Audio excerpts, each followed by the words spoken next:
बिस्मिल्लाहिर्रहमानिर्रहीम। अस्सलाम वालेकुम।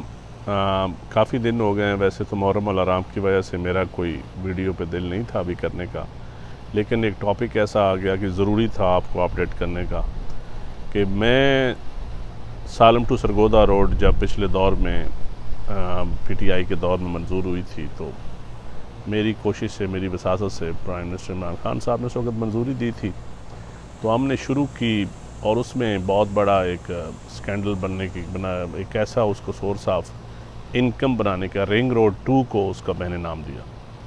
जब मैं उस वक्त मैं तो रिज़ाइन कर दिया, जब मैं रिज़ाइन 1 साल पहले किया तो फिर उसमें ब्यूरोक्रेसी भी एक्टिव हो गई, हमारे चंद PTI के लोग भी एक्टिव हो गए कि चलो इस सड़क का तो अब कोई वाली वारस नहीं है, तो इसको ज़रा इसका रूट चेंज कर देते हैं।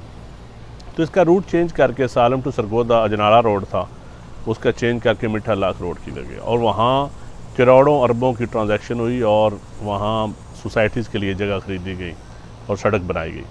लेकिन मैं क्योंकि उस वक्त बोला, मैंने एप्लीकेशन दी अपने नाम की और अल्लाह का करम है कि आज मैं सुरखरू हुआ कि एंटी करप्शन ने वो FIR दर्ज कर ली है और अभी तो सिर्फ उन लोगों पर दर्ज हुई है जिन्होंने उस पर साइन किए हैं। साइन भी सारों पे नहीं, लेकिन इसमें बड़े तकड़े लोग थे ब्यूरोक्रेसी के, और अभी अगर इसके ऊपर फेयर इंक्वायरी हुई तो बड़े बड़े तगड़े लोग आएंगे और ये अच्छा खासा एक मालियाती स्कैंडल सामने आएगा।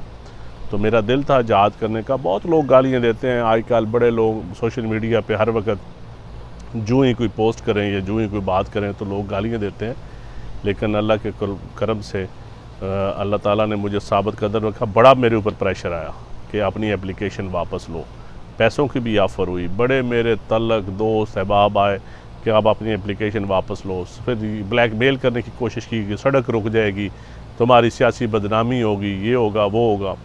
फिर इस सड़क का दूसरा एक तो ये है कि इसका रूट चेंज किया गया, जो साबित हो गया कि चेंज हुआ, और उस पर बड़े बड़े ब्यूरोक्रेट्स ने अपने फ्रंट मैन के ज़रिए ज़मीनें ख़रीदी। और फिर दूसरा पहलू यह कि हमारे चंद सियासी लोग जिन्होंने जेली CM सेक्रेटरीट से लेटर निकलवाए कि हमने ये सड़क मंजूर कराई है, हम ओनरशिप लेने की, वो भी साबित हुआ एंटी करप्शन के सारे लेटर ही जेली थे। तो मैं पहले भी कहता था अपने चंद भाइयों को कि आप ब्यूरोक्रेसी के अलाकार ना बना करें। जब मुल्क के लिए बात हो, इलाके की बात हो, अपने मुल्क के गरीब आवाम के टैक्स के पैसे की बात हो, तो उस वक्त हमें किसी का अलाकार नहीं बनना चाहिए। और अब दूसरी बात यह है कि उसमें NLC को इन्वॉल्व किया गया। NLC ठेका नहीं लेना चाहती थी, FWO को और NLC को कहा गया, FWO ने तो इनकार किया, अब NLC उसमें शामिल हो गई ताकि हम ऐसा इसको NLC का नाम आएगा तो लोग चुप हो जाएंगे, कोई बोलेगा भी नहीं। और NLC ने भी आगे सबलेट किया है। तो सालम टू बुलवाल तो ऑलरेडी काम शुरू है, इंशाल्लाह अगला काम भी शुरू हो जाएगा। लेकिन मेरा असल मकसद जो था कि इसमें जो करप्शन हुई है, जो बिग गन्स ने, बड़े बड़े लोगों ने शामिल होकर इस सारे मंसूबे को, इसमें बड़े मेरे से तकड़े लोग नाराज़ भी हो गए, बड़े तकड़े लोग नाराज़ हुए पिछले दौर में भी। और मैं ख़ुसूसी तौर पर एंटी करप्शन की टीम का पिछले DG साहब, तीन DG गुजरे हैं जिनकी इंक्वायरी राना जबार साहब ने जो इंक्वायरी की उस पर उन फाइनल हुई, लेकिन पहले DGs ने भी और पूरी टीम ने इसमें यकीनन उन पर बहुत दबाव था। अभी भी उन्होंने नाम नहीं सामने लिए, एक ऐसा दौरान इंक्वायरी बाकी साबित आएगी। लेकिन इंशाल्लाह ये नहीं है कि सिर्फ इसमें SDO या एक्शन या छोटे मुलाजमों को आप चलान कर दें, इसमें तगड़े लोग जो मास्टर माइंड थे इसके पीछे, वो इंशाल्लाह ज़रूर चलान होंगे।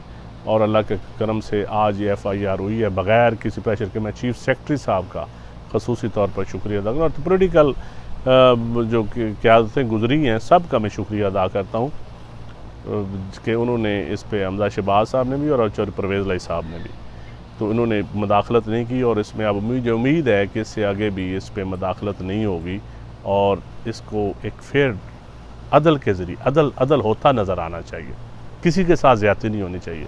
लेकिन ये भी नहीं कि आप हाउसिंग सोसाइटी बनाएं और फिर आवाम के पैसों से वहाँ से सड़क गुजारें और पैसे 20 लाख का प्लाट ख़रीदें, 1 एकड़ ख़रीदें और उसको फिर 20 करोड़ में बेचें। ये गोरख धंधा, ये फ्रॉड नहीं चलेगा इंशाअल्लाह ताला। शुक्रिया।